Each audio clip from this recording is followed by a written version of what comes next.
Ne si udhë ekonomike amerikane, së bashku me Këshillin e Marrëdhënieve amerikano-shqiptare, lëshuam një deklarat për shtyp, një deklarat të përbashkët për shtyp, ku shprehëm shqetësimin tonë lidhur me vonesat në konstituimin e institucioneve të reja pas zgjedhjeve të shkurtit të këtij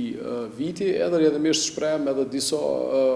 shqetësime specifike sepse vonesa në konstituimin e institucioneve mund të jetë problematike në rastin e Kosovës. Duke nisur nga zhvillimet aktuale geopolitike, humbja e mundësive të ndryshme, por natyrisht edhe kërcënimet cilat mund të paraqiten në rastin e Kosovës, edhe në aspektin e sigurisë, edhe në aspektin e zhvillimit ekonomik, domethënë fuqizimit sektorit privat, tërheqjes së investimeve të huaja,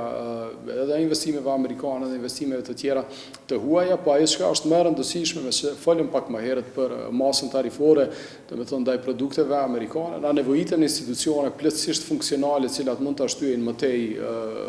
rregullimin e kësaj çështje. Pra, shfuqizimin e detyrimit doganor për produktet amerikane. Vetëm institucionet cilat kanë kompetenca të plota dhe autoritet të pacënueshëm dhe të padiskutueshëm mund të ndërmarrin një veprim të tillë. Kemi parë deklaratën e Presidentes së Republikës Kosovës që tashmë ka përgatitur një projekt ligj për sa i përket kësaj çështje, edhe po pret konstituimin e kuvendit, ashtu që i njëjti projekt ligj mund të sillet para deputetëve dhe të mund të merret vendimi. Domethënë kjo është vetëm një çështje sa për të ilustruar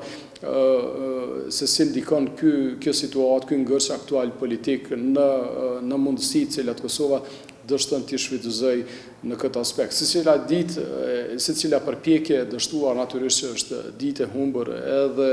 është mundësi e humbur për Kosovën që të deblokoj mundësitë e saj zhvillimore, që të pengoj më tej avancimin e Kosovës edhe në